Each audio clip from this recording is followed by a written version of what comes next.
part of success, I guess, is being in the right place at the right time. And I've really been lucky that way.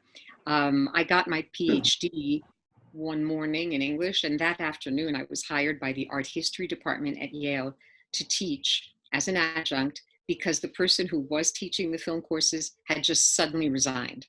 So there I was. And I had already taught one rather successful seminar on the French New Wave.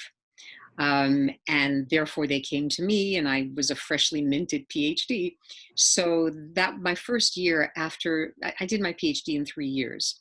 My mother did that as well. My mother was a survivor who went back to school. And Dr. Cecile Insdorf was my role model, it still is.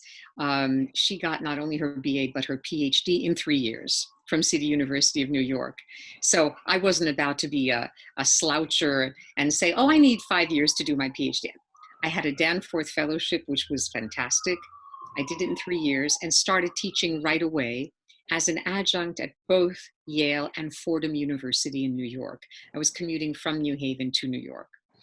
And after that, I was quite fortunate that Yale created a position for me. I taught film for 4 different departments. So 4 of them contributed to my salary: English, French, American Studies, and East European Studies. And I would have stayed at Yale probably forever, except it turned out that at a certain point I couldn't get tenure, and therefore would have had to leave. And to make a long story short, in the early 80s, one of my former students was at Columbia grad film program, knew that I was probably going to have to leave at least part of my situation at Yale. And I started teaching as an adjunct at Columbia in the early 80s, and then was so gratified that by 1987, they made a full-time position for me, including the title, a new title called Director of Undergraduate Film Studies, a role that I occupied for 27 years, essentially creating the undergrad program at Yale, while from 1990 to 95, I was also chairman of the graduate film program at Yale, the first woman to do so, which was kind of wonderful for me. And I guess the act of teaching is what has been consistent for many, many years. A lot of people, I think, today would have a much harder time embarking on the career that I was able to put together, because I was also writing for the New York Times. That started in 1979 when I was François Truffaut's translator. My book on his work had just come out. I was asked to translate for him for the American Film Institute retrospective of his work in 1979.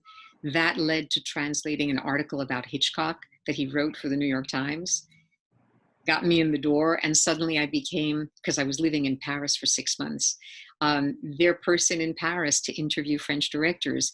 And it didn't hurt that I was born in Paris and spoke French. So I simultaneously entered into a journalism career and an academic one. And for me, those two have always informed one another. I think that you're a much better professor of film history or theory if you speak to filmmakers all the time, interviewing them about process, and that you're a much better journalist or author of film books if you're in constant interaction with students who ask really good questions or offer new perceptions that you might not have thought of. So this connects to my other identity, I guess, in the world these days. I've been with the 92nd Street Y, Manhattan's premier cultural institution, since really the early 80s. It almost predates Columbia. And I have interviewed close to 300 really major name film celebrities. Since the pandemic began, I've been teaching Real Pieces Remote, which meets once a week to discuss classic films, which I show and I introduce and then discuss. And also we've been keeping Real Pieces online. I got to interview over the past few months Hugh Jackman, Sofia Coppola, Aaron Sorkin. Soon it'll be Emily Blunt. So for me, this is all a kind of spiraling process where I learn something on one stage that I can bring to the other.